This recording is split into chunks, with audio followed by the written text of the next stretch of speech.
Hello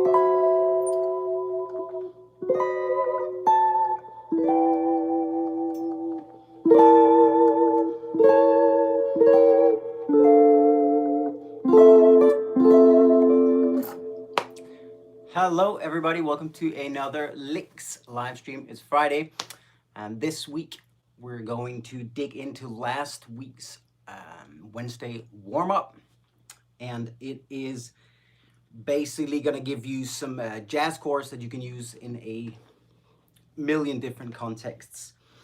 It's like a lo-fi style kind of vibe, so if you know that style, if you've come across it, if you like it, this will give you, the ability to actually play something that sounds a bit like that style.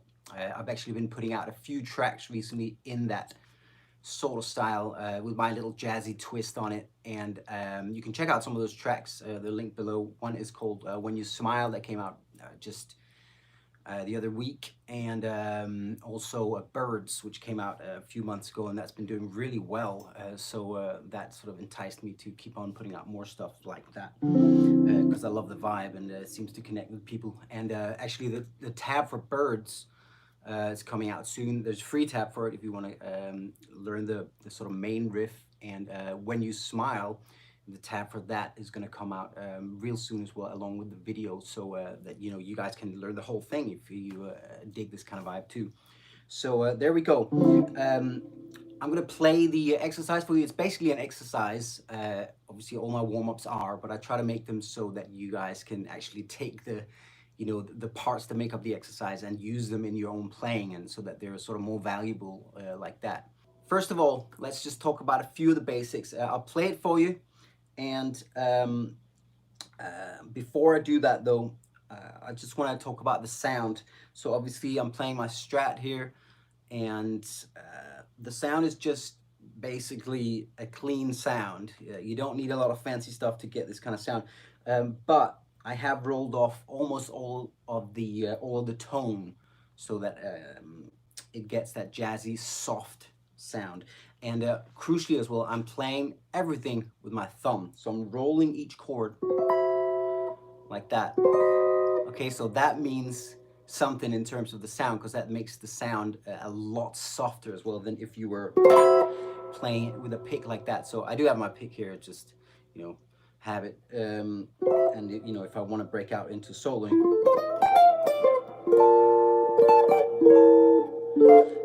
But I'm not actually using it at all. I'm using my thumb for everything. Okay, so turn off all or almost all of your tone, dial it down on your guitar, whatever guitar you've got. Use the neck pickup, and if you want, add a little reverb. I've got just a reverb on my amp here. So totally basic kind of sound. And so what we're going to do is play these minor 2-5-1 chords. So obviously minor 2-5-1 chords are extremely common in jazz, and they're also being used a fair bit, I've noticed, in the lo-fi kind of style. Both normal 2-5-1s and minor 2-5-1s, or major 2-5-1s and minor 2-5-1s. There is actually a major 2-5-1 exercise in this kind of style out already. Check out the link for the Wednesday warm-ups. You can scroll down a few and you'll see another similar to this one, but a major 2-5-1 exercise. So you can dig into that as well. All right, so I'm gonna play it for you, and then we'll talk about how to actually play it. And we'll talk a little bit about the theory behind it as well. With a little bit of theory knowledge, you can really take these chords and apply them in just so many situations when jamming. So here we go. Warming up with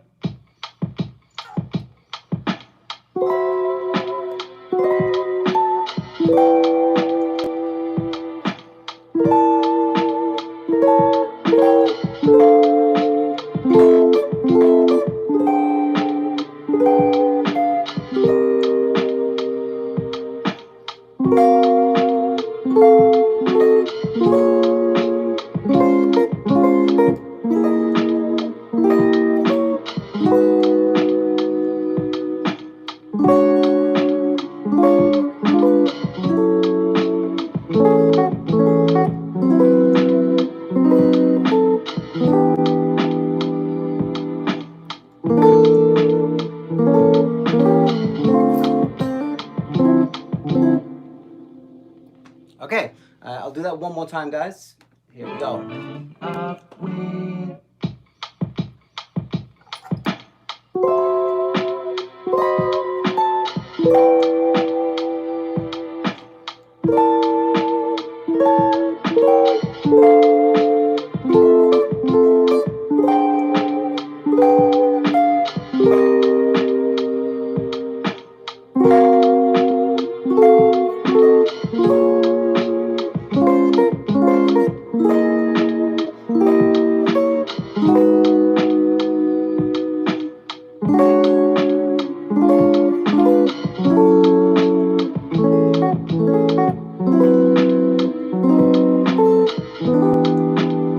Last key.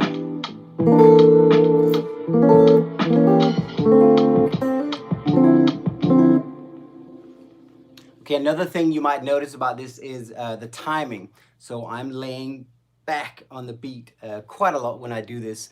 And I find that to be, you know, generally a thing that I like to do, and that, you know, I always say it's a lot better to be behind the beat than it is being in front of the beat. It just feels better, you know. Being in front puts people on edge and like this, and you know, it's just much sexier and a nicer feel to be laid back behind the beat, but very much so in this kind of style. So that's why I'm really taking my time, especially with these, you know, those kind of licks and phrases. It's really just 3 shapes, but then we tweak them a bit as we go. And there's 2 different variations on the 2-5-1. So I'm going to teach you 2 keys, the first 2 keys. So that's the first key. That's the key of E minor. And then I'm going to teach you the next key, which is D minor. So it basically moves down a whole tone each key until it lands in D minor right there. So I'll teach you how it looks down here as well, because it uses some open chords and you know, that kind of situation. So it's a little different, but really once I've taught you how to finger the first 2 keys, you'll know how to do the whole thing, because all you have to do is move it down a whole step at a time. So I'm just going to focus on showing you the first couple of keys here, and so it shouldn't take too long really. So the first key is E minor, okay, and E minor, our 2-5-1 is going to be F sharp. That's the 2 chord, and not an F sharp major, but rather an F sharp minor 7 flat 5. And actually we're adding this note here as well, so that's a little bit of a sexy sound. That is the 11th from the F sharp minor 7 flat 5. So you can basically call it minor 7 flat 5 with an added 11th. Like that. So that's a pretty sexy jazzy sound. That's the first chord, the F sharp minor. Then it goes to the 5, the B, we'll talk about that one in a minute, and then the 1 is the E minor. Okay, so F sharp, B, and E. That's your first 2-5-1. And how do we play that sexy F sharp minor chord? So first finger on the 16th fret of the D string, so pretty high up. Okay. And then second finger on the 17th fret of the G string. And we're actually going to bar that, so you got the 17th fret of the B string as well. So G string and B string. And then you're going to use your little finger on the 19th fret of the top E string. Right up there, okay? So the basic shape for an F sharp minor 7 flat 5 would be, if you barred, we do a second finger all the way up across the top 3 strings. That's the basic shape, but then we've added that sexy little extra note right there. Okay, so there we go. That's our first chord. Definitely a chord that you can use in just so many different contexts in jazz. So that one's worth learning. That's your F sharp minor 7 flat 5 with an added 11th. Okay? Now we're going to change just one note for our B7 chord. And we will do that by taking the second finger, and instead of barring across the G and B strings, we're just going to play the G string now. And then we're going to be barring with the first finger across the 16th fret of these two strings here. So the D, we're fretting the D string and the B string, 16th fret with the first finger. Okay, and that second finger stays in the 17th fret, and the little finger stays where it was as well. Like that. That is a pretty rich jazz sound. I love it. So, what is that, you may ask? Well, let's look at the chord tone. So the F sharp, from a the perspective of a B chord, is the 5th. Now, this note, the C natural, that is a flat 9. Okay, then we have the major third, and then we have the root. So it's actually just a B flat 9. But then after that, we play that note, which is the 7th. So we're going to call it B7 flat 9. Okay, so after you play that chord, you hit just a single note on the 17th fret with your third finger, like that. Still just using my thumb. Okay? So there's obviously a top line going here, and that top line is, yeah? So that leads us to the last chord of that key, and that is just your basic, simple E minor 7 chord. So you'll notice that I used my whammy bar here. You don't have to use your whammy bar. In fact, in the Wednesday warm-up itself, which you can check out, obviously below, it's linked below. In that warm-up, I obviously, I don't think that I was using the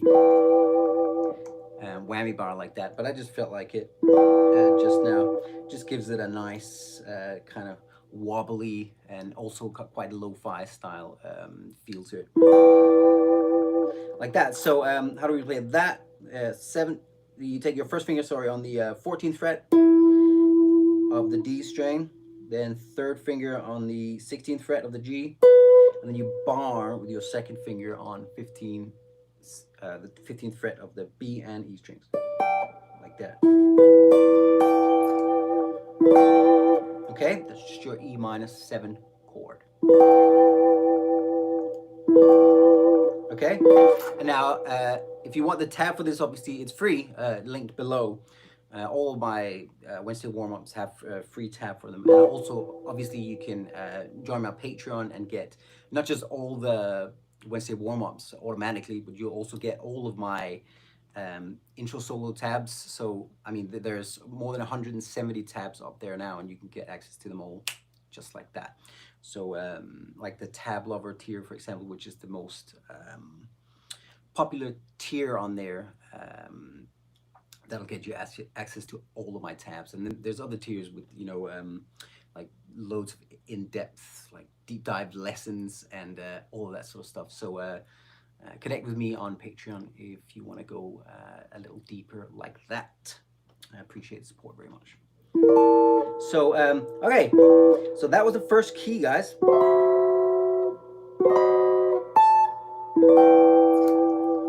Now what we're going to do is play almost the same thing in the next key, but just has a little bit of a twist and another little lick that you can use. Like that. So we're going to take that E minor 7 chord, which was the last chord we ended on, and then we're going to basically change that into the 2 chord. So it was the 1 chord of E minor. Now we're going to change that into the 2 chord of the next key, which is D minor. Okay, so we have to change very little about this. We're going from an E minor 7 chord into an E minor 7 flat 5, again with that added 11. Okay, so we don't even have to move the first finger. That stays in the 14th fret, right there. 14th fret on the D string. Then again, you're going to bar with your third finger, second finger, I mean, across the 15th fret of the third and second strings. And then you're going to use your little finger on the 17th fret. Right there. Okay? Now this time, for the next chord, which is the A7 flat 9, we're going to play not just the single note at the end, we're going to play the whole chord again. And you might notice that you know that sound. Well, that sound is a diminished chord. And it's kind of a topic for another time, but a diminished chord, you know, fits in to the kind of 5 chord that you would have in a minor 2-5-1 really well. So you can always use those. You can use any of those shapes when you are on a dominant chord like that. The diminished shape fits in real well. Okay, so let me show you how to play that one. So the A7 flat 9, we play that one with the first finger there, 14, 15 with the G string, and then again 14 we're barring, same as the first one really, and then 17th fret with the little finger there. And then now we're gonna not just play, like I said, that top note, we're gonna play the whole chord. So again, barring with the first finger, second finger stays where it is, and then third finger, you sneak that in there on the 15th fret of the top E string. Like that. So, and then we're going to play D minor 7. Like that. Nice and easy. So 12, 14, and 13, 13. And then a little bit of a twist at the end. We're going to go like that. So now we're playing a D minor 9, which is kind of it's almost like a neo-soul jazz lick, you know, just playing that minor 9 chord. So first finger bars the top 4 strings there on the 10th fret, and we're going to play the 12th fret with the third finger on the top string, and then we'll just play the 10th fret there on the top E string as well. And you can play that with a little bit of staccato, like that. So we're doing that twice, just like that. Okay? So that key in D minor chords are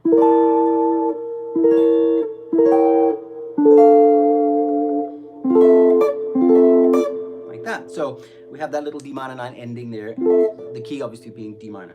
So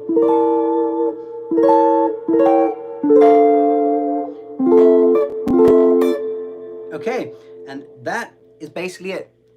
Those are the 2 shapes that we use, and they just get moved down the string, down the neck. So E minor, that's it. Now we're gonna go D minor,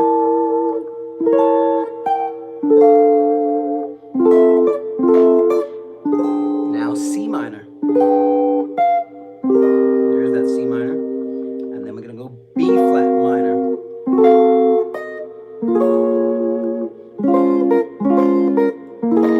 now we're gonna go G sharp minor, and then F sharp minor,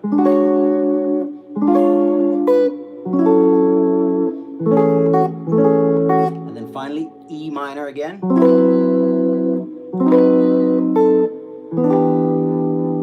and then finally I'm going to show you how to play this one because the fingerings are slightly different because it's, you know, got some open string action.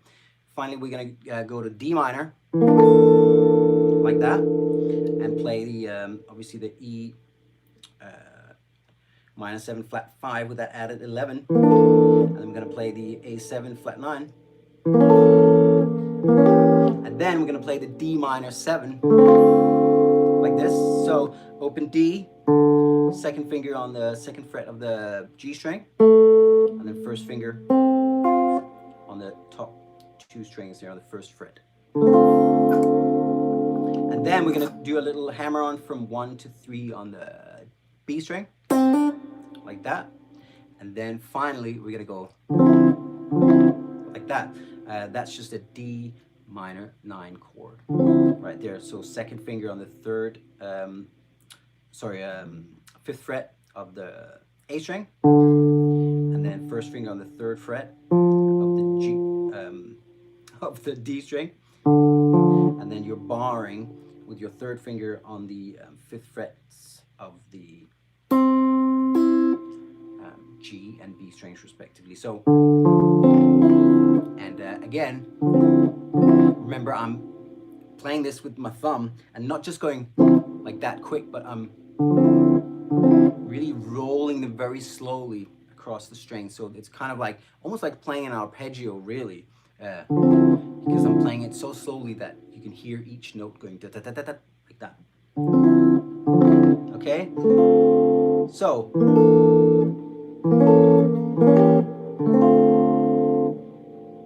after that one we go, and then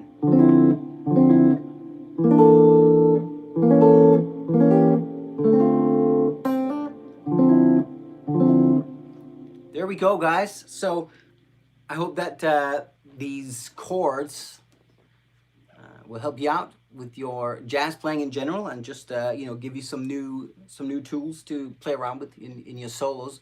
Obviously, you can go and explore and take these shapes and really try them out. There's a link. Click see more in the video description, and you will find a playlist of 251 tracks. So obviously have quite a lot of those tracks out, and any minor 251 track that you can find, you can use these shapes. So you can try and play them, soloing wise, play them with individual notes,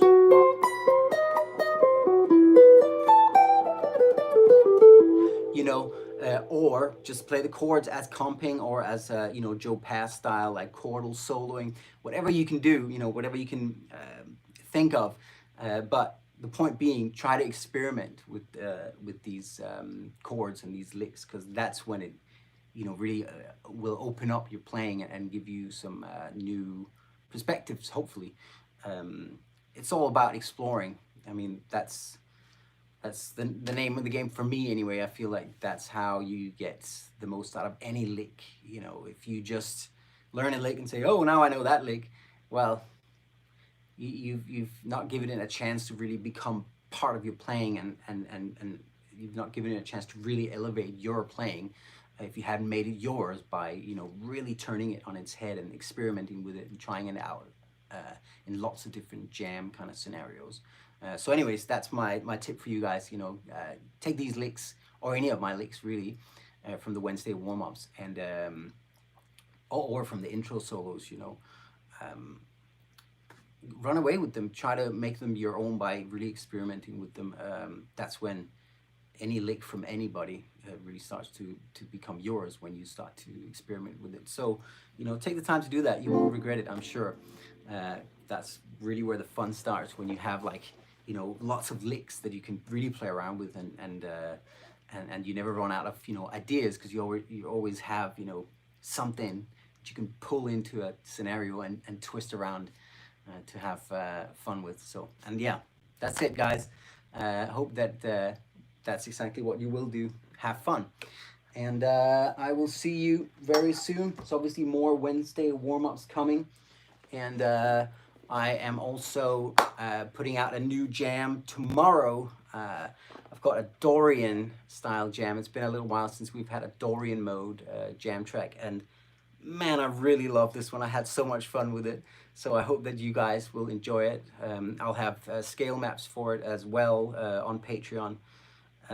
So, you know, if you want to see exactly where, you know, where you can put your fingers and make that sound, the Dorian sound, which is basically my favorite scale. It's my favorite kind of modal sound. So, you know, you can get the scale maps, or if you already know it, you know, you can just have fun with it. Hopefully, also the notes are written out on the screen, so there should be some fun there, I hope, for you guys to have. So that's it, guys. I will see you very, very soon for another Licks live stream. And in the meantime, have a great weekend and happy jamming. Take care, guys.